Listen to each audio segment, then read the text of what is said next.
Hello everyone, welcome back to my YouTube channel medical field guidance. So guys, जैसा कि video का title और thumbnail है, पता लग गया होगा कि इस वीडियो में हम किस चीज़ के बारे में बात करेंगे। सो गाइस देखो, आपके बीएससी ऑनर्स नर्सिंग और पैरामेडिकल के जो एग्ज़ाम है उसके 80 डेज़ रह गए, मैक्सिमम 85 डेज़ बोल सकते हो फॉर पैरामेडिकल।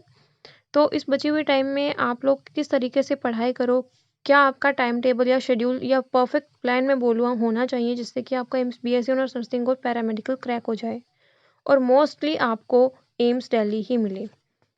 तो गाइज़, इस वीडियो में ऐसा नहीं है कि मैं उन्हीं स्टूडेंट्स के बारे में बात करूंगी जिन्होंने पहले से पढ़ रखा है और सिर्फ रिवीजन करनी है। इस वीडियो में उन सभी स्टूडेंट्स के बारे में भी बात करेंगे जो कि बिल्कुल ज़ीरो लेवल पे हैं, जिन्होंने कभी कुछ देखा ही नहीं 11th-12th में। मतलब 11th-12th तो पढ़ के वो आए हैं, लेकिन बस प्रिपरेशन के लिए ऐसा कुछ उन्होंने ट्राई नहीं किया, कोई एफर्ट्स नहीं लगाए हैं। सो आप लोग इस वीडियो को एंड तक ज़रूर देखना, काफ़ी इंपॉर्टेंट पॉइंट्स हो सकते हैं आपके लिए। एंड अगर आपको वीडियो अच्छी लगे तो प्लीज़ लाइक एंड शेयर कर देना। एंड अगर आपने मेरा चैनल अब तक सब्सक्राइब नहीं किया है तो प्लीज़ सब्सक्राइब बटन दबा लीजिए एंड नोटिफिकेशन बेल आइकन को भी प्रेस कर लीजिए, ताकि जब भी मैं कोई भी वीडियो अपलोड करूँ तो आपको नोटिफिकेशन मिल जाए। चलिए गाइस, वीडियो को स्टार्ट करते हैं। देखिए गाइस, अगर आपने अभी तक कुछ पढ़ा नहीं है, अगर आप बिल्कुल ज़ीरो पे भी हैं, तो ऐसा अपने दिमाग से ये बात निकाल दो कि मेरा होगा या नहीं होगा। इस कन्फ्यूज़न में आपको नहीं रहना है कि होगा या नहीं होगा, क्योंकि अगर माइंड में ये बात रहेगी, एक नेगेटिविटी रहेगी कि होगा या नहीं होगा, वो नेगेटिविटी नहीं होनी चाहिए, उसको दिमाग से निकाल दो, ठीक है?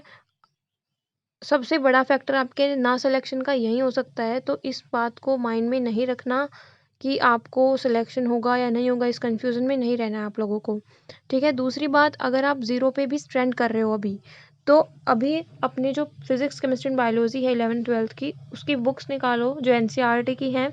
हर एक चैप्टर को एक लिस्ट में करो, मतलब एक पेपर पे लिख लो हर एक चैप्टर को, फिजिक्स का हो या बायोलॉजी का हो या फिर केमिस्ट्री का हो, अलग अलग 3 पेजेस पे उसको लिखो।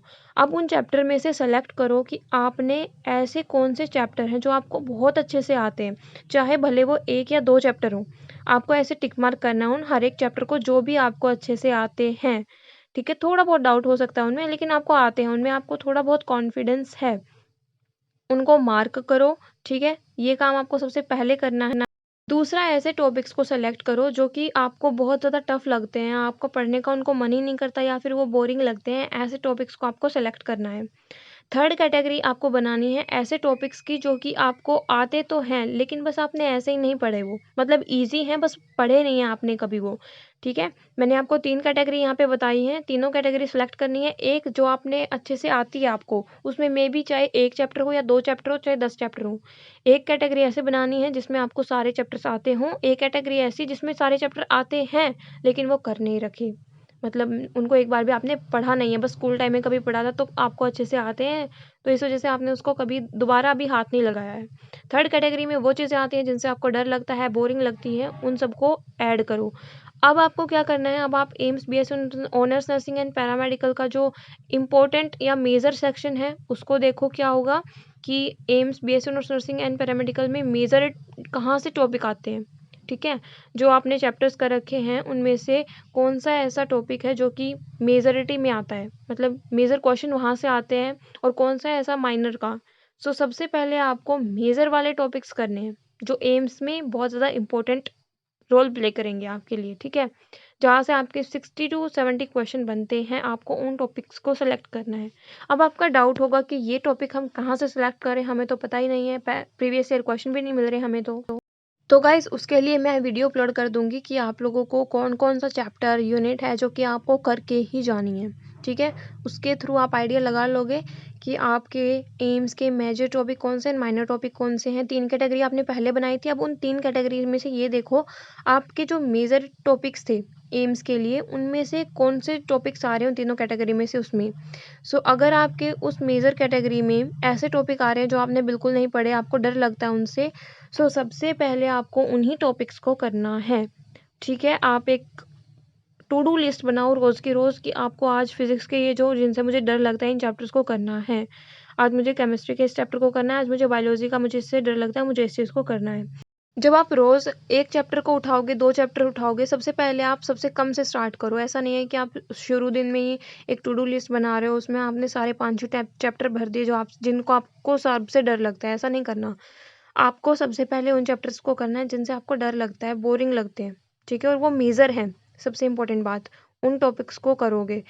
शुरू में ऐसा करना है कि आप लोगों को सिर्फ 1 चैप्टर या 2 चैप्टर पर डे करने हैं, ठीक है? क्योंकि अभी 80 डेज़ हैं, आपको 30 डे का टारगेट करना है कि 30 या 40 डेज़ में आप अपना जो सिलेबस है उसको कंप्लीट कर लो अच्छे से, ठीक है? चाहे आपका वो टफ वाला पोर्शन हो, चाहे वो आपका बोरिंग वाला पोर्शन हो, चाहे आपका वो मॉडरेट पोर्शन हो, आपको वो सारा करना है इन द 40 डेज़, मैक्सिमम 45 कर सकते हो। अब आप बहुत ईज़िली इस चीज़ को बना सकते हो कि अगर आपके पास 45 डेज़ हैं तो आपको एक दिन में 2 चैप्टर करने हैं, 1 चैप्टर करना है या 3 चैप्टर करने हैं, ठीक है? वो आप अपने सुविधा के अनुसार बना सकते हो वो चीज़, ठीक है? अब मैं दूसरी चीज़ के बारे में बात करूँ, 40-45 डेज़ में आपने ये चीज़ कर ली, अब आपके पास एक रिवीज़न का बहुत अच्छा टाइम बचेगा। अब आपके माइंड में ये प्रेशर नहीं होगा कि आपका सिलेबस पूरा नहीं है। आपको पता है आप एक बार सिलेबस से गो थ्रू हो चुके हो। सो ये एक बहुत बहुत बड़ा फैक्टर होगा, आपके अंदर कॉन्फिडेंस बिल्डअप करेगा, ठीक है? क्योंकि कई बार हमारा कॉन्फिडेंस इसी वजह से लो हो जाता है और हमारा सिलेक्शन नहीं होता कि मेरा तो सिलेबस ही कंप्लीट नहीं है। तो ऐसा बिल्कुल भी नहीं होगा आपके साथ। दूसरा फैक्टर आपको लोगों को याद रखना है कि आप लोगों को एनसीईआरटी ही फॉलो करनी है, कोई और बुक मत फॉलो करना, क्योंकि 45 डेज़ में अगर आपको सिलेबस कंप्लीट करना है फिर पूरी पीसीबी 11th-12th की, तो वो किसी मोटी सी बुक से नहीं होगी, वो सिर्फ एनसीईआरटी से ही हो सकती है।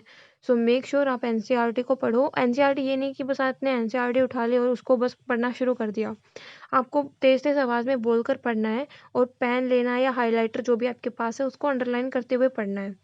हर एक लाइन को सोचना है अपने माइंड में, इस लाइन से क्या क्वेश्चन बन सकता है, ठीक है? बहुत बेसिक से क्वेश्चन आएंगे, कोई हाई फाई क्वेश्चंस नहीं आते हैं। मैं भी आप लोगों की हेल्प कर रही हूँ, प्रोवाइड कर रही हूँ आप लोगों को क्रैश कोर्स। मैंने अभी क्लोजी की यूनिट अपलोड करी है, तो आप उसको जाके चेकआउट कर सकते हो। पार्ट 1-2 मैंने अपलोड कर दिया है, 3 एंड 4 और आएगा, वो मैं आज अपलोड कर दूंगी। सो आप एक बार जाके उसको चेकआउट करोगे तो आपको आइडिया लगेगा कि एम्स में किस टाइप के क्वेश्चंस आते हैं, ठीक है? और ऐसा भी करने की बहुत सारे बच्चे बोल रहे हैं कि एमटीजी की स्क्रॉल कर ले, एमटीजी के फिंगरप्रिंट। सो ऐसा करने की ज़रूरत नहीं है, कोई मोटी किताब करने की ज़रूरत नहीं है। 45 डेज़ में अगर आपने मोटी किताब उठा ली तो वो ही पूरी नहीं होगी, फिर वहीं कॉन्फिडेंस लो रहेगा आपका कि मेरा तो सिलेबस ही कंप्लीट नहीं हुआ। सो ये डाउट मन में नहीं रखना है कि कोई मोटी सी बुक पढ़ेंगे। NCERT is the Bible, NCERT ही पढ़नी है। और आई थिंक मैंने सारे पॉइंट क्लियर कर दिए हैं जो समझाना था मेरे को। 80 डेज़ का प्लान देखो, 40 टू 45 डेज़ में आपको अपना टारगेट है कि आपको सिलेबस पूरा करना है। सबसे पहले उन चीज़ों को करो जो मेजॉरिटी मायने रखती हैं आपके एग्जाम के लिए, ठीक है? मेजर पोर्शन जैसे मैक्सिमम क्वेश्चन आते हैं, मान लो 60 टू 70 क्वेश्चन जहाँ से आते हैं, आप पहले उस पोर्शन को कंप्लीट करो ना, 30 वाले को बाद में कर लेना। अगर 60% वाला जो पोर्शन है वो आपका 45 डेज़ में पूरा हो रहा है और अगर आप बाद में भी उसको रिवाइज कर लेते हो तो आपका सिलेक्शन हो जाएगा। क्योंकि मोस्टली बच्चे तो जो AIIMS BSc nursing and paramedical का एग्ज़ाम देते हैं, उनका जो सिलेबस ही कंप्लीट नहीं हो पाता, क्योंकि ऐसा कोई उनको ना तो कोचिंग इंस्टीट्यूट मिलता है बीएससी नर्सिंग एंड पैरामेडिकल के लिए, ना ही यूट्यूब चैनल पे ऐसा कोई पढ़ाता है, ठीक है, परफेक्टली, कि उनका सिलेक्शन हो जाए।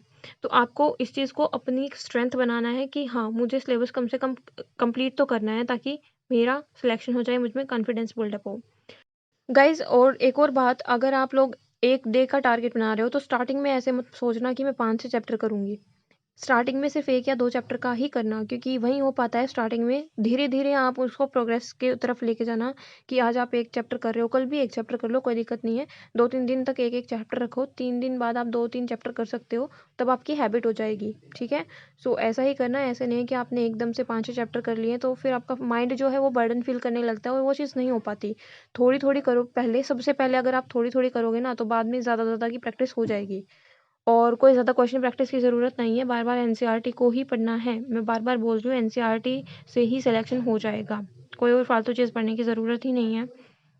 सो गाइज़, इस वीडियो में इतना ही। जो चीज़ें मुझे बतानी थी मैंने बता दी हैं आपको। 80 डेज़ को यूटिलाइज़ करो, 40 टू 45 डेज़ में सिलेबस हो जाएगा एंड हो सकता है अगर आप चाहो तो। करना पड़ेगा, पढ़ना पड़ेगा। क्वालिटिव एंड क्वांटिटेटिव दोनों तरीके की पढ़ाई अगर आप करोगे अभी तो ही सिलेक्शन होगा। ऐसा नहीं है कि मैं अभी आपको डायलॉग मार दूँ कि क्वालिटेटिव ही पढ़ना है, क्वांटिटेटिव नहीं पढ़ना। 3 घंटे बैठो, बस 3 घंटे बैठो दिन में, वहीं फ़ोकस के साथ बैठना है। ऐसा नहीं है, आपको क्वालिटिव भी पढ़ना है और क्वांटिटेटिव भी पढ़ना है, तभी सिलेक्शन होगा। मैं बार-बार सिलेक्शन के बारे में इसलिए बोल रही हूँ ताकि आपके माइंड में हिट हो कि सिलेक्शन ज़रूरी है।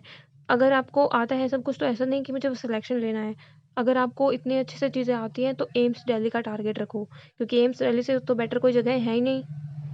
सो गाइज़, इस वीडियो में इतना ही। Thanks for watching this video and मैंने इकोलॉजी के पार्ट अपलोड कर दिए हैं 1 एंड 2, आप जाके उनको चेकआउट कर सकते हो। एंड 3 एंड 4 मैं आज रिलीज़ कर दूँगी। So thank you for watching this video.